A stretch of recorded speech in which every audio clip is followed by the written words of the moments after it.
budrek dan sakit kepala tung budrek tak tung datang kapan saja budrek ada obatnya nonton kita semua.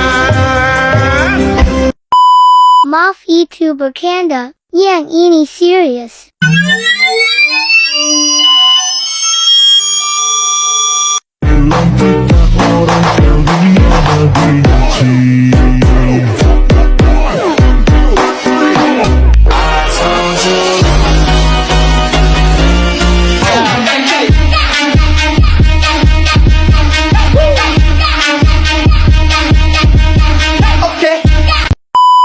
Oke, sekarang kita lanjut ke materinya.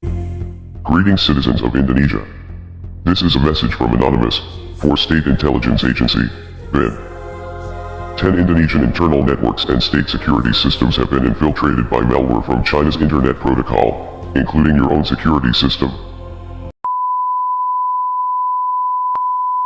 Pengaruh iptek di bidang pertahanan dan keamanan. Pengertian iptek. Iptek yang merupakan singkatan dari ilmu pengetahuan dan teknologi. Iptek adalah suatu sumber atau wadah informasi yang akan meningkatkan dan menambah ilmu wawasan seseorang dalam bidang teknologi. Di era zaman modern ini, kemajuan iptek sudah berkembang sangat pesat, diiringi dengan berkembangnya sistem pertahanan keamanan suatu negara. Pertahanan negara diselenggarakan untuk mewujudkan kepentingan nasional.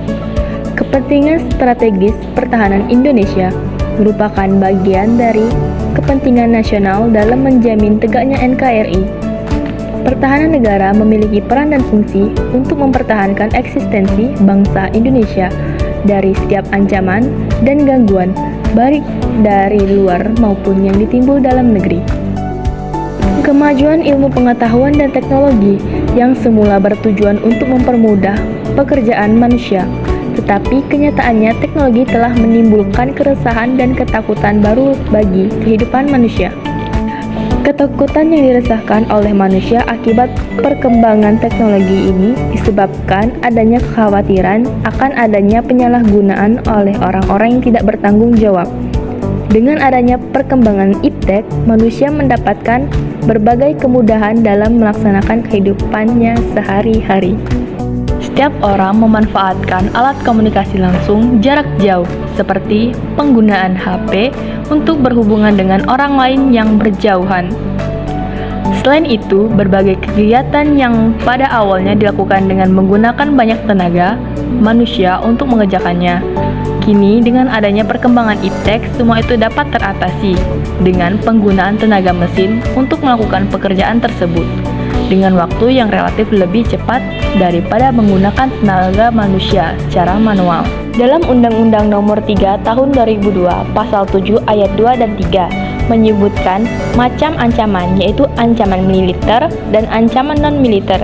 Ancaman militer adalah ancaman yang menggunakan kekuatan bersenjata yang terorganisasi yang dinilai mempunyai kemampuan yang membahayakan kedaulatan negara, keutuhan wilayah negara, dan keselamatan segenap bangsa. Dampak positif yang dapat dirasa akibat kemajuan iptek di bidang pertahanan dan keamanan negara antara lain adalah 1. Peningkatan akurasi dan keandalan teknologi persenjataan dengan rekayasa hardware dan software. 2. Teknologi informasi dapat mempercepat penyampaian informasi sehingga dapat mempercepat pengambilan keputusan. 3. Pemerolehan personal militer yang mumpuni yaitu dengan rekrutmen berbasis teknologi informasi. 4.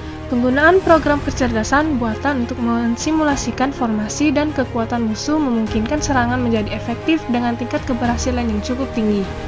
5. Mencegah terjadinya serangan-serangan dari pihak-pihak yang ingin memecah kesatuan Indonesia dan memecah belah yang menjadi perbedaan dalam kehidupan bernegara dengan media informasi. Salah satu contohnya adalah internet. Adapun dampak negatifnya antara lain 1. Penyalahgunaan satelit oleh para teroris seperti melacak kondisi tempat mereka akan melakukan kejahatan. 2. Melalui media internet, pelaku teroris dapat berkomunikasi dengan sesama teroris maupun untuk mencari pengikut. 3. Munculnya perang informasi dengan memanfaatkan perkembangan teknologi informasi karena sifat penggunaan sistem secara bersama.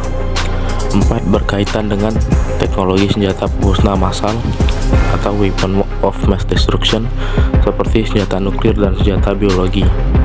Dikhawatirkan akan menjadi ancaman terbesar bagi suatu negara bila digunakan oleh pihak yang tidak bertanggung jawab. Adapun cara mengatasi pengaruh iptek di bidang pertahanan dan keamanan negara. Yang pertama, mempererat persatuan dan kesatuan bangsa dengan seiring mengadakan kegiatan yang ikut sertakan antara pihak pertahanan bangsa dengan rakyat. Yang kedua, peran masyarakat dalam menjaga keamanan, kedaulatan, dan ketertiban negara semakin berkurang karena hal tersebut sudah menjadi tanggung jawab pihak tentara dan polisi. Yang ketiga, perubahan dunia yang cepat mampu mengaruhi pola pikir masyarakat secara global. Masyarakat seringkali mengajukan tuntutan kepada pemerintah dan jika tidak dipenuhi, masyarakat cenderung bertindak anarkis sehingga dapat mengganggu stabilitas nasional, ketahanan nasional, bahkan persatuan dan kesatuan bangsa. Jadi, kesimpulannya adalah masyarakat harus diberikan pemahaman tentang cara menggunakan teknologi informasi dengan baik dan tidak melanggar etika, sehingga teknologi informasi dapat dimanfaatkan dengan semestinya. Pemerintah juga harus membuat suatu peraturan yang tegas terhadap setiap pelanggaran penggunaan teknologi informasi yang merugikan orang lain dan negara.